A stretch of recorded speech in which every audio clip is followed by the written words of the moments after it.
Hello, everybody, and welcome back to another episode of Don't Set the Bird on Fire. Tonight, this is obviously featuring my sister, Star, or Fire is Not a Star. Say hi. Hi. That's it? We're doing this again? Just hi? You're not going to say anything funky, fresh? Okay, fine. What's up, my little goobers? It's back to me in Never mind. another episode. Never mind, I don't want to hear it. Okay. And then, as most of you already know, I am Jay, or Jay is Not a Feather. Both of us can be found on our socials. Don't look that up. That's all I'm going to say. Don't look at my social. Or Shut up. Nobody wants to, okay? You're not that famous, buddy. Alright, back to the topic. Tonight we will be reading a poem called Fog by Carl Sandburg. He's very famous. He's known for a lot of poems about Chicago. So, yep. On to reading. The poem Fog, as it goes. The fog comes on little cat feet. It sits looking over the harbor and city on silent haunches, and then moves on. Sorry. Keep going on, man. Yeah. All right. No. Okay. Yeah. What do you think? What do you think about it? My first impression of this poem is very sad. Like, I don't know, it gives me like a sad feeling. It's, I don't know, it just doesn't feel happy because there's not lots of words that make it upbeat or like making you like, oh, it's gonna get me going. It's just like, it's gonna get me going. Yeah. So the fog comes, or no, this part, it sits looking over Harbor and City on silent haunches and then moves on. I feel like that's supposed to symbolize like you move to like one place, like you find something that you really like and enjoy doing, and then like once you get bored of it, you just move on. And it's just like, it's like we all know that we're gonna pass one day, and you know, you just gotta enjoy every moment you get when you do move on. That's a little deep, man. Okay. Never mind. I'm sorry. Never mind. I didn't say nothing. Continue. Oh wait, yeah, my turn. So obviously, my first impressions about this poem, obviously, you can see, she just said, I feel the same way. This poem doesn't strike me as. So I searched it up after I read it, after I figured it out, or I gave my impression. Stop looking at me, what the heck? Okay, I searched it up after, and it's supposed to be about, life is changing, enjoy it, stop and enjoy the moment, and, I don't know, it's supposed to have, like, a happier tone, but I didn't get that from it, and, Carl Sandburg, he doesn't seem like the type to write, well, he does write sad things. I was looking through his poems. Some of them are kind of sad, but, this one came off particularly as much. The last, like, on silent haunches, and then it moves. What were we gonna say, home? Like, it's like he wanted it to be happy, but people, like, when they read it, they thought it, as something that was sad. I don't know. I don't know if the way he worded it. I don't know if other people have thought the same way as I did, so I don't know. But no, I don't know, like, especially the last bit, and then moves on. It just really gave the sense of, like, fleeting happiness, if anything. It's like, well, enjoy, same thing as enjoy things in the moment. I mean, like, it really gives off the sense of nothing ever lasts forever. And, yeah, that's just my general thoughts on it. Yeah, I don't have much else to say. What about you? Well, briefly, before we continue to circle back, to the Chicago topic, did you know that he actually used to live in Galesburg, Illinois? Or he was born there? I didn't know that. I told you that fact. Just kidding. Well, I mean, I'm not just kidding, but... Well, it's a cool fact. I know, we're sharing this with the podcast.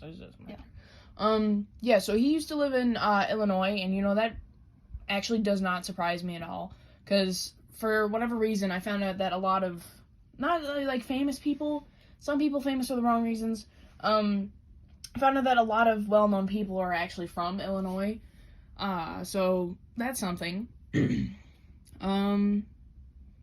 which is, obviously being in Illinois, and then, I do share my fondness for Chicago, and so does, my father, I don't know why I'm saying our father. Yeah. Because we've gone to Chicago a few times. Our dad grew up in Chicago. I can see, where his love really comes from. And I don't know. I feel like I'm in his shoes here And a bit. I love going to Chicago because it feels so different from where we live. It's just like a city. I don't know. It gives off like a good feeling. Yeah. I get that. I come to wonder. I wonder if he felt the same way when we were younger. When he was younger. Yeah, speaking of him being younger, he delivered newspapers when he was younger, which is casual job. I never want to deliver newspapers. Actually, no. I always like it in movies when they have that newspaper boy who's like riding down on the bicycle. Just throws it. Yeah, he throws it. Yeah, throws it, or somehow like makes it in the mailbox. You know those? Yeah, that's some skill. Some skill. That is some skill, but I could do better. Oh, did you also know that he was the second child of 7 children, and I cannot survive with that many siblings? I could not. 3's enough for you? 3. Yeah, it's not enough. Still, I would be fine if it was just. Well, presuming he was second. Was he? No, he was second oldest, or second of. Yeah. He was probably, I don't know. I don't know. I wonder if. Excuse me. I'm leaving that in. Excuse me. That's so funny. Okay. Back to topic. I don't know. Maybe his newspaper delivery job was affected by his siblings somehow. I mean, my job obviously would. And maybe that job was affected by. Maybe that's why he dropped out of school twice, which is.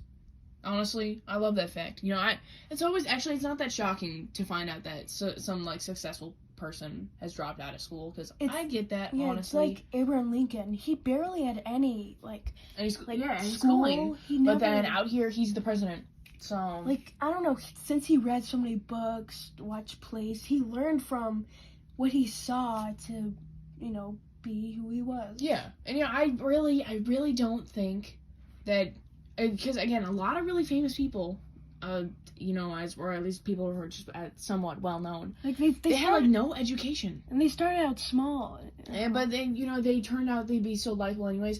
I don't think education really.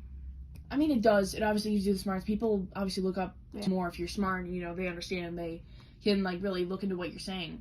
But this is getting 8 minutes. Okay, let's finish. Let's wrap this up. Yep. But yeah, no, I get that. I don't think smart people, education, being famous. I don't know. It doesn't really, It doesn't. Obviously, yeah, smart people can be famous, but also not to be but quote unquote dumb people can be famous too. Anybody really can. There's no. Yeah, you don't have to be rich. You don't have to be smart. You don't have to be funny. You can have different traits and still be famous. Still have some sort of ounce of fame. People get famous off of doing stupid stuff all the time. Like those fails on YouTube. Yeah. They get famous for that. But they're not famous for any other reason.